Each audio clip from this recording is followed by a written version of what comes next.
Welcome back to NCBA's Cattleman to Cattleman. I'm Lane Nordlund. One of the encouraging signs we've seen during this COVID-19 crisis is the way so many in the beef cattle industry have adapted to a new reality. And that includes finding ways to keep beef moving from the farmer ranch to consumers. Blondie's butcher shop in southern Minnesota has been innovative from the beginning, as I learned when I talked with Lindsay Fulton-Loken for the Cattleman's Call podcast.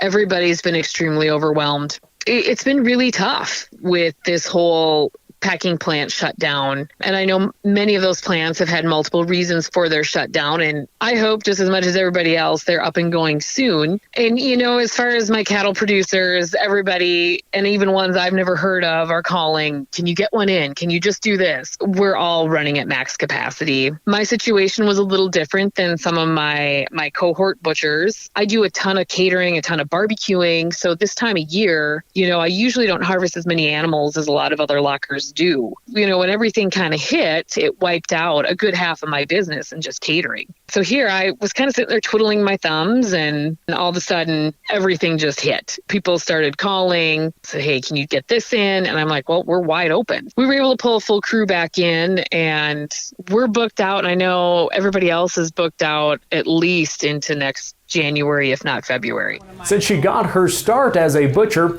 Lindsay has learned how to be a bridge between producers and consumers. Then I was introduced to the consumer and the farmer, and really found myself being a middleman and seeing how much sometimes they misunderstood each other. They were from two very different worlds.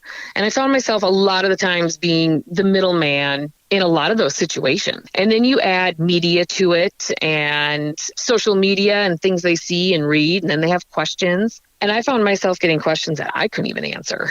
To answer those questions, she's looked to the Minnesota Cattlemen's Association. The Minnesota State Cattlemen's Group directed me a lot to work with the Minnesota Beef Council, University of Minnesota's Meat Science Lab Extension Group. As Lindsay mentioned, she's become involved with the Minnesota State Cattlemen's Association and uses them as a resource. Your state cattlemen's associations work hard every day to support their members at the state capitol with resources and great educational opportunities and events. To see what your state has to offer, look them up online or go to ncba.org to view the list of state affiliates. Finally, don't forget to subscribe to the Cattleman's Call podcast wherever you listen to podcasts.